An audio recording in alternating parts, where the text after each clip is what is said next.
Bonjour à tous, nous voici dans cette vidéo FAQ. Vous avez été nombreux à nous poser un certain nombre de questions auxquelles on va répondre sans langue de bois avec notre ami Edouard. Tout à fait. J'espère que vous passerez un bon moment. Première question de du coup Nares. Pourquoi Benjamin ne porte plus son foulard?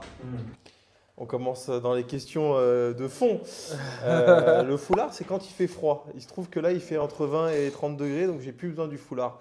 Mais vous inquiétez pas, quand il va refaire un peu frais, je vais remettre ce foulard. J'aime bien mon foulard. T'aimes pas mon foulard?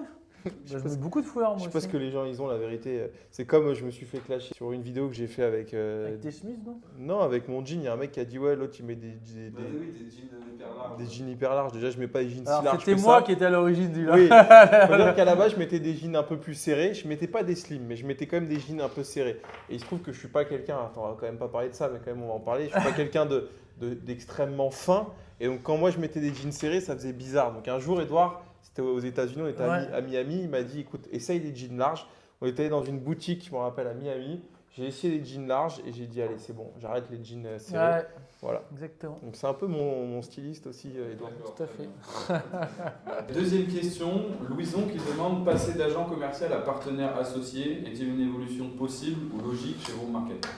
Complètement. Si je peux répondre, c'est tout l'intérêt d'un groupe comme le nôtre par rapport aux autres groupes qui finalement ont déjà de un maillé le territoire, de deux fait ce qu'il y avait à faire dans ce milieu. Alors il y a toujours à faire, mais je dis toujours à mes collaborateurs d'aujourd'hui, s'ils sont bons et qu'ils travaillent, ça sera mes collaborateurs de demain. Et pour le coup, ça peut être soit effectivement de passer agent co à associé, ou bien même travailler au siège. Pour ceux qui me suivent, j'ai proposé ça même à un de mes anciens collaborateurs qui s'appelle Clément, que je suis en train d'attaquer en justice d'ailleurs à ce propos pour la concurrence, etc. Mais ça, c'est un autre sujet, on en parlera après. Mais effectivement, moi, les collaborateurs qui sont, un, loyaux, de confiance, deux, performants, j'ai pas forcément de limite dans la place qu'ils veulent prendre au sein de ma structure ou même dans d'autres choses qui ne sont pas forcément à moi. Mais je peux dire que c'est des gens que je peux conseiller, que je peux essayer de présenter à d'autres gens. Enfin, tout ça pour dire que plus vous vous impliquerez dans le projet, plus vous montrez que vous êtes finalement un élément indispensable au développement aujourd'hui d'une agence, demain d'autres choses, bah, plus vous arriverez là où je nique ta mère. Donc, c'est-à-dire que l'agent commercial, c'est vraiment le statut numéro 1 quand tu commences chez Vroom Market. Ensuite, tu as le statut de lead, c'est-à-dire de personne qui va être en gros notre référent sur l'agence quand on parle de nos succursales. C'est-à-dire en gros l'idée c'est que nous on se développe par exemple sur toute l'Île-de-France. Sur chaque agence on a un lead, un référent. On a reçu d'ailleurs dans le dernier podcast Jason qui est le référent, le lead de Colombe, qui est arrivé en agent commercial, qui n'avait pas fait agent commercial avant mais qui par son travail, son sérieux, sa loyauté a montré qu'il était performant, qu'il respectait en gros la stratégie, le cadre Vroom Market et que du coup on a passé en lead. Et Jason a exprimé la semaine dernière l'envie de vouloir monter un Vroom Market. Donc lui, typiquement, c'est quelqu'un de sérieux, il suit toutes les étapes, c'est-à-dire agent commercial, lead d'une agence et ensuite peut-être associé sur un Vroom Market. On recherche des animateurs réseau, on en recherche un d'ailleurs pour nos agences en propre, donc l'Île-de-France. Donc c'est quelqu'un aussi qu'on peut aller chercher dans notre réseau en propre parce qu'il y a des gens qui aiment commencer par la vente et à un moment donné, ils ont envie de passer sur des positions de management. Si aujourd'hui vous avez un pied là-dedans et que vous vous démenez, parce qu'on prendra les meilleurs, parce qu'on veut toujours être entouré des meilleurs, pour créer le meilleur groupe, c'est notre ambition. Je ne dis pas qu'aujourd'hui c'est le cas, mais c'est notre ambition. Bah, il faut des super profils. Bon, on veut les meilleurs ingrédients pour faire le meilleur gâteau, Exactement. finalement. Troisième question de Théo, combien ça rapporte un Vroom Market? Combien ça rapporte un gâteau? Alors, si on parle en tant qu'agent commercial, en gros, être agent co chez nous, on va commencer à 3-4 000 euros au minimum si on bosse bien et il y a des agents co qui vont à 10, 12, 15 000 euros par mois quand on performe très bien. Les meilleurs font entre 10 et 15 000. Ouais. Faire 3 000 euros, je vais quand même remettre un peu les Oui. C'est pas Ils font du automatique. panier, hein. Ah oui. Alors, ce n'est pas les meilleurs, mais pour faire 3 000 euros, il faut quand même vendre 4-5 caisses par mois. Oui. Donc, n'espérez pas venir, ne rien branler et prendre 3 000. Ah bah non. Mais en revanche, pour vous donner une idée, c'est très simple, juste pour étoffer ton propos. Nous, on rémunère 40% sur le chiffre d'affaires généré. Donc, un mec qui prend 3 000 balles, c'est qu'il a fait à peu près 8 000 euros de chiffre d'affaires. Quand tu divises, par exemple, sur 3 voitures, ça fait à peine une marge entre 1800 et 2000 euros. Donc, c'est pas énorme. Je te laisse finir, mais en gros, 3000, c'est pas non plus acquis. Non. Je préfère quand même le dire. C'est pas le but. C'est-à-dire que nous, on a quand même créé un écosystème pour que si les gens bossent, ils gagnent de l'argent. C'est-à-dire qu'on a un call center ultra puissant qui permet d'avoir des leads et des rendez-vous à foison, de se construire des beaux stocks. On a une tech qui permet de gagner énormément de temps, donc passer plus de temps avec ses clients à vendre que passer à imprimer des papiers et à les perdre. Donc on a construit un produit qui permet vraiment de faire de l'argent. 3 000 euros, ce n'est pas acquis, mais si vous faites 3 000 euros, en vrai, c'est que vous n'avez pas vraiment travaillé. Une agence, si elle fait moins de 40 000 euros de chiffre d'affaires, c'est quand même un peu light. Ouais. Si on reprend après le lead, donc quand il gère une agence, en gros, le lead, ce qui va se passer, c'est qu'il va être rémunéré en plus par rapport à un certain CA minimum global de l'agence, un niveau de satisfaction client, la propreté de l'agence, enfin des choses qui font qu'un business marche bien. Et donc du coup, il y a plusieurs facteurs qui vont déclencher en gros des bonus et qui va permettre de gagner 500, 1000, 1500, 2000 euros en plus sur le mois en ayant justement ces différents KPI alignés et au vert. Donc ça, c'est le lead. Ensuite, il y a l'associé. Donc l'associé, là, on est à un niveau de rémunération plus important. Donc il va y avoir forcément le ticket d'entrée qui est de 45 000 euros hors taxe. Donc ça, c'est pour s'associer avec nous. L'association est à 49,51, donc en gros notre associé à 49%. Et la rémunération est à différents niveaux. Là où les associés qui gagnent le plus d'argent chez nous sont les associés qui travaillent dans leurs agences et c'est essentiel parce qu'en vrai, mais là où l'idée c'est quand même de travailler, c'est d'aller lui-même produire, donc se rémunérer sur ses ventes en tant qu'agent commercial, donc toucher les 40%. Et nous on voit que Orléans, Reims, La Ciotat, toutes ces agences-là, nos associés gagnent bien leur vie parce qu'ils vont aussi vendre des véhicules, ils ne vont pas juste regarder d'autres agents commerciaux vendre. Et à la fin, il y a la partie dividendes. L'associé récupère 49% des dividendes qui vont sur une agence qui performe bien, aller de 100, 150, peut-être 200, 250 000 euros. Si l'agence marche très bien, mais voilà, on peut viser entre 100 et 150 000 euros de dividendes, ça paraît assez raisonnable. Globalement, pour vous donner une fourchette, pour peut-être clarifier un peu les choses, une agence qui tourne très bien, dont l'associé est agent commercial, il vend, il produit, je dirais qu'il peut toucher à l'année en lycée sur sa holding, ce n'est pas de la rémunération. Après, sur sa holding, il fait un peu ce qu'il veut de son argent. Mais après, il faut avoir une vision entrepreneur, c'est peut-être pas le sujet, mais quand tu es entrepreneur, on ne parle pas rémunération. Remontée de cash sur sa holding et après, on dispatche un peu où on veut. Mais globalement, pour un mec qui produit sur une agence qui tourne fort, il peut gagner, je pense, entre 150 à 250 000 euros pour un projet qui lui aura coûté que 80 000 euros. Et encore, ça lui coûte 45 000 euros parce que… Oui, après, c'est du remboursement en compte courant. Il se rembourse en compte courant, donc en vrai, ça ne lui coûte pas. C'est vraiment le ticket qui est à perte, on va dire, mais ça permet d'avoir une tech super, du marketing, etc. Et à contrario, pour un associé qui ne voudrait pas être dans l'opérationnel, mais qui veut être là en mode je mets mes billes et je laisse tourner la boutique, ce qu'on accepte de moins en moins aujourd'hui, on veut que des mecs dans l'opérationnel parce qu'on se rend compte au début avec les mecs qu'on avait signés qui n'étaient pas trop dans l'opérationnel que les agences tournaient moins et c'est logique, quand tu n'es pas dans ta boutique ça tourne moins. Même un mec qui ne produit pas lui-même, il va toucher avec entre ses 8% et ses dividendes, je dirais entre 80 et 150 000 euros. C'est un peu parti dans tous les sens, mais globalement, pour un associé, c'est quand même très rentable. Il faut que l'entreprise marche, il faut qu'il y ait des bons agents co, mais c'est quand même une activité rentable. Si ce n'était pas rentable, on n'aurait pas, la plupart de nos associés aujourd'hui veulent une deuxième agence puis une troisième. C'est clair. Moi à la base, vous me connaissez, je suis négociant auto. J'ai gagné un peu d'argent, mais jamais autant que ce que j'en gagne aujourd'hui grâce à mes garages. Encore une fois, c'est peut-être l'objet des questions futures, mais aujourd'hui, Vroom Market ne me rapporte rien. Je parle de Vroom Market, le réseau. Mes garages Vroom Market me rapportent de l'argent. Et d'ailleurs, il n'y a pas meilleur finalement argument que de dire moi aujourd'hui, mon train de vie, c'est avec mes Vroom Market. Donc si moi j'y arrive, vous pouvez y arriver. C'est ça, c'était une autre question de savoir si en gros vous versiez tout ou si vous réinvestissez en permanence. Aujourd'hui, on va être tout à fait honnête, notre trésorerie, elle est à flux tendu. On n'a pas 1 euro sur nos comptes. Enfin, je pense hier, j'ai regardé les comptes, on avait 15 000 euros sur les comptes. Ouais. Et ce n'est pas un scoop. Je peux même vous montrer le compto si ça vous branche. Donc, on réinvestit tout. Donc, nous, on ne se paye pas. Et puis, de toute façon, c'est logique. Quand on crée une entreprise, normalement, la première année, ce n'est pas une légende. Ça ne sert à rien de se payer, sauf si on a un business ultra rentable et tout. Mais au début, l'idée, c'est de réinvestir. Et surtout, nous, notre intérêt aujourd'hui, c'est développer le réseau, s'ouvrir à l'international, on en parlera. Et nous, la rémunération, on la voit à la sortie. Et c'est pour ça qu'on se donne 3-4 ans. Mais c'est un vrai avantage pour nos associés, on en parlera après parce que ça, c'est un truc qu'aucun réseau n'offre. Et nous, on offre une porte de sortie à nos associés. Aujourd'hui, les mecs, quand ils montent un Vroom, déjà, ils vont se gaver pendant 3-4 ans, ils vont prendre 150, 200 tous les ans. Et en plus, à la fin, au bout de 4 ans, on leur fait un chèque. Sur une agence. Hein. Sur une agence. C'est-à-dire qu'on peut en monter 2-3. Hein. C'est ça. Et au bout de 4 ans, on leur refait un chèque en leur achetant 4 fois le résultat de leur boîte. C'est contractuel, c'est dans les packs d'associés. Et ça, je vais vous dire un truc, c'est nulle part ailleurs. C'est-à-dire qu'aujourd'hui, tu crées une boîte, peu importe, restauration, hôtel, il n'y a aucune boîte où tu es sûr de sortir en reprenant tes billes. Quentin qui demande à quand un garage en Bretagne, un Vroom Market en Bretagne. Ouais. Nantes, c'est mort, on a un truc. Rennes, on a déjà. Et Vannes. C'était peut-être Vannes, ouais. Ouais, peut-être Vannes, ouais. Ouais. Mais, oui, totalement. De toute façon, nous, on est en recherche. En vrai, même dans des petites zones, parce que c'est vrai que les gens se disent parfois ils veulent absolument les grosses zones. Il y a plein de petites zones. Typiquement en Chartres, qui a 38 000 habitants, ça cartonne. C'est plus une question d'équipe et de volonté. Par exemple, on est à Roanne. Roanne, c'est quand même une petite ville. Roanne, le gars, il cartonne. Donc en vrai, non. L'idée, c'est vraiment de développer partout en France. Donc il y a encore beaucoup de villes qui sont disponibles. Et ça rebondit sur une autre question. Peut-on ouvrir dans une ville de 20 000 habitants?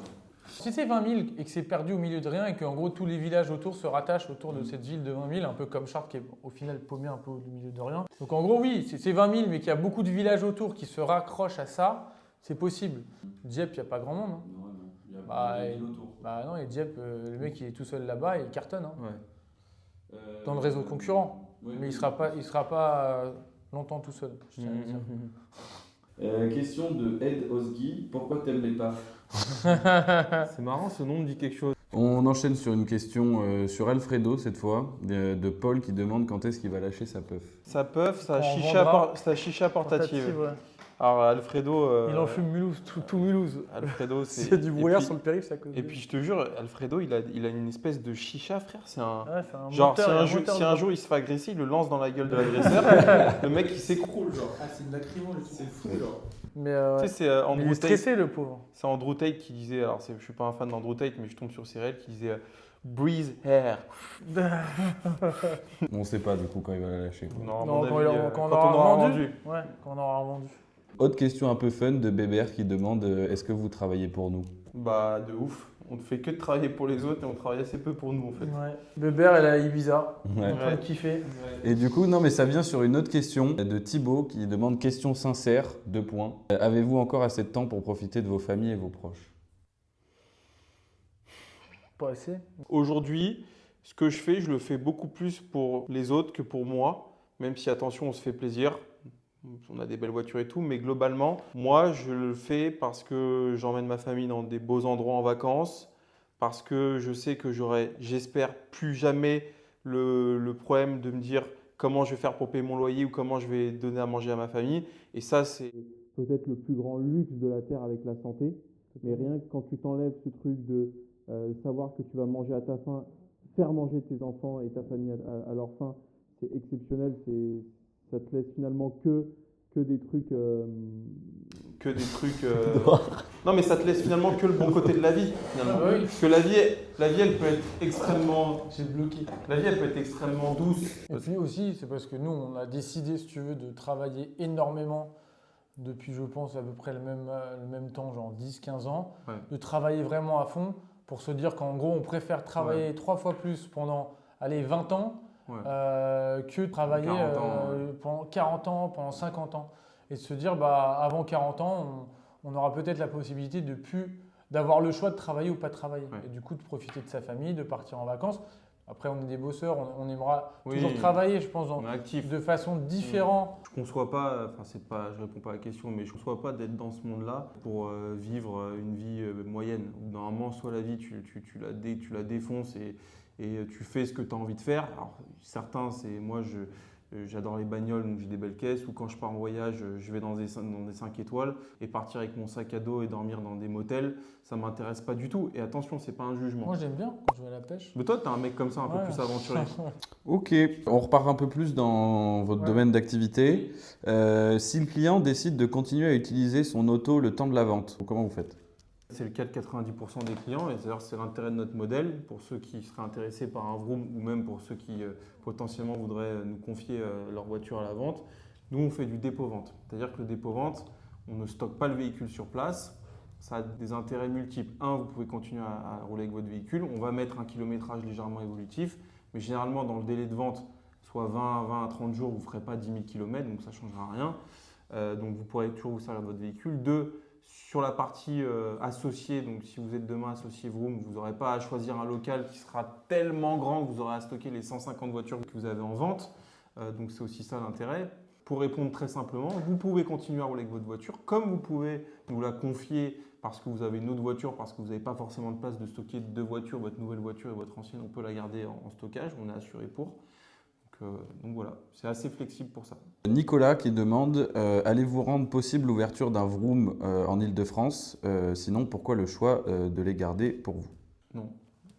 Bah, en gros, non, on a décidé de garder en Ile-de-France qu'on est présent. Donc, dans ce système, il faut être présent pour faire de l'argent. Comme on est présent en Ile-de-France, on a décidé de les garder nous et du coup de pouvoir les animer nous-mêmes. Louis qui demande quel est le temps moyen pour vendre sa voiture chez Vroom Market. Combien de temps ça prend? On a des stats assez précises là-dessus. Je dirais qu'on est, tu dois les avoir, mais je dirais entre 25 et 35 jours. Je vais répondre différemment. Tout dépend de la façon dont vous allez écouter votre agent commercial quand il va estimer votre voiture. C'est important ce que je vais dire. Nos agents co, on les forme durement, on les forme en continu avec des modules. Nos animateurs réseau sont derrière leur cul toute la journée. Et ce n'est pas pour les faire chier, c'est juste qu'on sait qu'aujourd'hui, plus vous allez écouter votre agent co qui se charge de la vente de votre véhicule, plus votre voiture va se vendre vite. On n'est pas dans de l'auto d'exception, on n'est pas dans… Voilà, il y a un marché, le marché il est clair. En plus, on a de la tech, on a des outils qui nous permettent, dès qu'on met une plaque d'immatriculation et un kilométrage, de dire cette voiture, elle se vend à tel prix. Cette tech, elle est assez fiable et puis on se base sur le Bon Coin, sur la centrale, etc. Et plus vous allez nous faire confiance, plus vous allez vendre votre voiture rapidement. L'idée, ce n'est pas de la brader, l'idée, c'est juste de la vendre. Et quand on sait que 99% du temps, vous avez une voiture qui est celle de monsieur tout le monde et il y en a 5000 à vendre sur le Bon Coin, et ben, quel est le meilleur moyen de la vendre? De la vendre, pas de la vendre vite, de la vendre, c'est de la placer en termes de prix, comme on vous dit qu'il faut la placer. Et généralement, ce prix-là, c'est souvent d'être un peu compétitif par rapport aux autres, en ajoutant nous nos services, nos garanties, nos sécurités de paiement, notre réputation, notre communication, feront que tous ces éléments en commun, on va vendre votre voiture et on va bien la vendre et on va la vendre rapidement. Atia qui demande dans quel pays vous comptez vous implanter, à part les US, on a compris. Suisse, frontalier en gros Suisse, francophone. Belgique, en gros les deux pays frontaliers où il y a des beaux marchés, Suisse, Belgique. Et je pense que le premier pays où Espagne. Ouais, ce sera l'Espagne. Parce que l'Espagne, c'est vraiment un marché très porteur, où il y a encore peu d'acteurs. Ouais. Kimi qui demande, t'en penses quoi de la 997 Turbo boîte méca, futur collector ou pas? Oh putain. C'est une voiture que j'adore, que j'ai failli acheter en plus il n'y a pas très longtemps. J'en avais une à la vente et j'ai failli l'acheter à son propriétaire. Et en vrai, c'est prétentieux ce que je vais dire, mais aujourd'hui, j'ai tellement des grosses caisses que c'est plus le genre de caisse qui m'excite. Ouais. Et je suis un passionné de caisse, mais pas assez pour se dire, ouais, vas-y, il me faut une turbo boîte méca, mais c'est une putain de caisse. Donc, futur collector ou… Ouais, déjà, la cote, on le voit. Moi, à l'époque, je regardais cette caisse, c'était en 2020-2021. Ça valait 60 000, une belle. Aujourd'hui, c'est 90. Donc, c'est collector parce qu'une turbo boîte méca, c'est collector. C'est une voiture qui est très analogique. Les turbos, quand ils chargent, c'est une pompe à feu. C'est la dernière turbo en boîte méca, donc ça se valorise aussi. Puis c'est une caisse, la 997, c'est une caisse qui a beaucoup plu. C'est je crois une des 911 qui a relancé Porsche quand ils étaient en crise dans les années fin 90-2000. Donc c'est une voiture qui plaît à mort. Bloc Mesguer incassable, donc fonce, mais boîte méca, idéalement avec l'option avec le pont court. C'est très rare, mais c'est top. Et avec peu de kilomètres. Lucas qui demande, il le formule un peu mal, on va reformuler sa question. Comment on compte se placer devant nos concurrents, dont un gros concurrent? En gros, on peut le citer, notre seul concurrent aujourd'hui, c'est Transacoto. Donc on va arrêter de tourner autour du pot. Transacoto aujourd'hui, ils ont un maillage qui est énorme. Ils disent 200, mais ils ont 160 agences. Mais c'est déjà énorme, tout à leur honneur. C'est tout simplement en étant meilleur partout. Ouais. Et en fait, meilleure communication, meilleure acquisition, meilleur process de recrutement, meilleure formation, meilleur process de vente, Tout fait tout. Tellement de choses à régler dans une boîte qui font, surtout dans un business people, parce qu'en gros, c'est un business d'un humain qui vend un véhicule à un autre humain. Hein. Ça reste quand même très people et basé en gros sur la qualité de tes agents co. Voilà. C'est en gros comment être meilleur, comment ramener plus de clients, comment mieux servir les clients, mieux satisfaire les clients. Et c'est au Donc en global fait, il ça. n'y a pas vraiment de recette Devenir- magique, c'est Non. juste chaque point, le prendre, l'améliorer C'est et ça. encore et encore. Et je vais peut-être décevoir les gens, mais vous savez, bon, j'ai été franchi Transac Auto. Michael et moi, on n'est pas les meilleurs amis du monde. On partira pas en vacances ensemble, mais quoi qu'on arrive à faire, Transac Auto existera toujours. Ils auront toujours leur part de marché. Elle va peut-être même augmenter parce que souvent, quand il y a un challenger comme ça, bah, ça ouvre encore plus Ouais. finalement à ce modèle-là. Donc, ils vont peut-être en bénéficier. Mais Transac existe. Vroom existera et passera peut-être devant, peut-être pas. Mais quoi qu'il arrive, on est voué à finalement à être dans ce même écosystème. Et je pense même que ça va nous amener encore plus de monde à tous. Tu vois ce que je veux dire? Bah, bien sûr. Tu prends l'exemple de. On vend des pizzas. Dans une ville, il y a 10 restaurants de pizza qui vendent des pizzas. Bah, tu auras forcément plus de clients parce qu'il y a plus de restaurants de pizza que si tu Complètement. n'as qu'un restaurant de pizza qui a 30 couverts. Donc en gros, c'est le monde appelle le monde. C'est En pas, fait, c'est pas pour rien que les Burger King et les Quick Ouais, sont à c'est ça. côté des Et McDo. puis, Et toutes les concessions automobiles, elles sont dans la même exactement. avenue. Qu'est-ce qui dit que meilleur? Meilleur de quoi? C'est par le nombre d'agences, machin. Ouais. Pour moi, être meilleur, c'est être plus valorisé, que la boîte soit valorisée plus cher. Voilà. Quand tu entreprends, là, on va dire que la réussite d'un entrepreneur, c'est par rapport à, si c'est dans du social, bah, c'est le nombre de gens qui va aider et autres. Mais si on regarde pur entrepreneuriat, c'est la valeur de La la boîte. métrique, c'est l'argent. bien sûr. Voilà, donc c'est la valeur de la boîte. Déjà, on Hein. détient les agences à 51%. C'est-à-dire qu'en gros, 51% des dividendes en fin d'année remontent sur la maison mère. Donc déjà, ça, c'est énorme. Quand d'autres prennent 6-7% de fees, nous, par rapport au CA qu'on génère, Sachant que nous, on prend 9% du chiffre d'affaires on prend aussi. 9%. Donc en on est fait, au-dessus déjà. donc en gros, Et en plus, on a notre acquisition, et en plus, on a notre tech, et en plus, on a nos propres garanties. Enfin, en fait, c'est juste ça où on est meilleur. Et excuse-moi de te couper, Ouais. mais je rebondis à beaucoup de commentaires de gens qui vont dire et qui ont dit ouais, les mecs, ils se croient meilleurs que les autres et tout. On ne se croit pas meilleur en fait. C'est juste que factuellement, on est propriétaire de toute notre chaîne de valeur. C'est comme si demain, un constructeur automobile, c'est eux qui fabriquent leurs pièces, c'est eux qui assemblent, c'est eux qui dessinent leurs voitures, c'est eux qui font leurs moteurs, etc. Bah, je suis désolé, mais le constructeur sera forcément plus valorisé qu'un constructeur Totalement. qui assemble. à 40 agences, tu vois, on sera déjà à 3-4 millions d'EBITDA, tu vois. Ce que certains ne seront pas à 150, 200 ou 300 agences.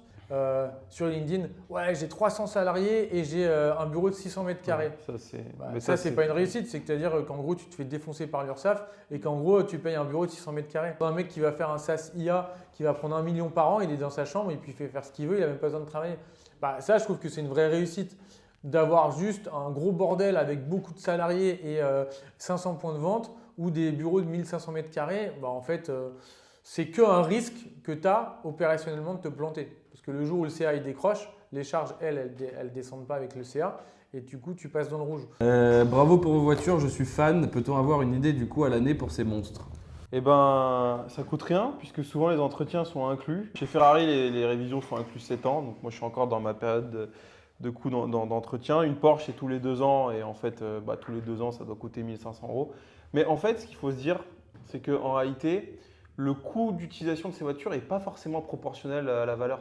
Sauf sur des voitures genre des Lamborghini, des V12 et tout, là, ça doit être très cher. On va parler de révision à Ouais. 7-8 000 €. Là, Bah, ça commence à V10, taper. ouais. Bah, en Toi, gros, Lambo, chez- ça vaut quoi? C'est 2000 balles 4-5 par an. 4500? Ah ouais, quand même. 4-5 par an, ouais. Alors que c'est quand même, ça partage la C'est même des base chiens qu'une parce qu'en R8 plus, et tout, oui. tu pourrais te C'est dire. des quand chiens même, parce que la garantie, ils la mettent exactement, en gros, au coût presque de ce que tu as à l'année, quoi. Mais j'ai une question. Tu as les entretiens inclus, toi, ou ils sont payants?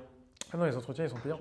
C'est que si tu prends la garantie, leur extension, là. Si vous voulez faire un classement des marques qui coûtent le plus cher à entretenir, sachez que Ferrari, ça arrive en dessous de Porsche. Une Ferrari coûte moins cher à entretenir qu'une Porsche pour plusieurs raisons. Déjà parce que vous avez les entretiens inclus 7 ans, ce qu'on appelle le Power. Mais aussi parce qu'une révision payante chez Ferrari, ça coûte pas très cher. Non. Ça coûte 1 500 € chez Ouais. Poggi. Bah, moi, quand j'avais mes 4,58, ça me coûtait 1500, c'est ça? C'est pas très Par an, cher. ouais. Vous avez Lamborghini, McLaren. Ouais. Et je dirais qu'après, vous avez peut-être Aston Martin, ça coûte très cher. Moteur Essence disait qu'apparemment ils avaient. Enfin, peut-être que ça coûte cher, Ouais. mais qu'il y a par rapport à ce que les gens pensent, il n'y avait pas tant de SAV que ça sur les Aston Martin. Non, je pense pas, Non, c'est mais une après, légende, tout ça. Mais, Ouais, après c'est McLaren, tu vois, ils ont moins de pièces dispo, c'est plus chiant. En vrai, Lambo V10, 4.5, après Ouais. si c'était un V12, ça va être 7.8. ouais, quand tu vois une 430 Scoot, Ah bah oui. mais cette caisse-là, d'ailleurs, aujourd'hui, ça vaut 400 000 euros. Hein, Ouais. comme ça. C'est la meilleure voiture du monde, quoi. Mais ça coûte cher en entretien, je pense. Non, je pense pas. Bah non, c'est de la mécanique basique. Il n'y a pas d'électronique. Ah ouais. Il n'y a rien, il n'y a mais- pas de turbo. Ouais. Non, ça va te coûter 2000 balles tous les ans. Mais sur une Tu caisse crois qui vaut 400 000 Pas euros plus. et qui prend en plus Bah 5 ou oui. 10% par an. On a fait le tour des questions pour celle-là. Ouais. Moi, qu'on peut proposer là à tout le monde, c'est de mettre les prochaines questions en commentaire sur les fait, sujets qu'on n'a pas totalement. traités. Et comme ça, partie 2. Je rebondis, prochain format, donc live. On va refaire des FAQ, on va refaire des vlogs. Mm. Tu filmes là, on va faire des vlogs et on va faire un format. J'aimerais bien faire un format 24 heures avec Edouard, 24 heures avec Benjamin ou Ouais, de ouf. tu vois, avec Alfredo, ça peut être très cool. En vrai, je pense qu'un format vlog 24 heures avec nous, à nous suivre, à aller dans les garages, etc., ça pourrait être cool. Ouais. Et je pense qu'il pourrait être drôle, c'est de le format 24 heures, marquer le programme qu'on veut faire pendant les 24 heures. Ouais. Et à la Qu'on fin, fait. montrer le programme qu'on fait qui Ah, ressemble à pas du C'est tout. c'est exactement quand je dis je serai là à 14h et je suis là à 16h. Voilà, c'est ça l'histoire de ma vie. C'est exactement que Tout ça nous on parce dira que on fait un vlog cher, de fou. Et que... comptable nous a raconté des super histoires. Là, on devait être là pour info, petite anecdote, après on va couper, mais on devait être là à 14h. Les mecs étaient là, tout était prêt à 14h, je suis sûr. Sauf que nous, À 14h, 13h55. t'es sûr. Bah, c'est bien déjà, si c'est pas. Mais nous, on était chez notre comptable Patrick, qu'on embrasse, il regardera pas cette vidéo, mais Patrick, il faudrait qu'on vous le filme parce que ce mec-là, c'est un putain de personnage. Et je pense que si un jour on arrive à vendre, ça sera grâce à lui. Et on lui, Bien sûr. on lui devra une belle. Bon, il va se servir, hein, au Ouais, il va passage. servir, t'inquiète pas. mais bon, les amis, merci à tous. Ciao. Soyez Bye bye. cléments en commentaire. Effectivement, on a parlé de nous, mais en même temps, on va pas parler de toi, espèce d'enculé. Donc, et merci.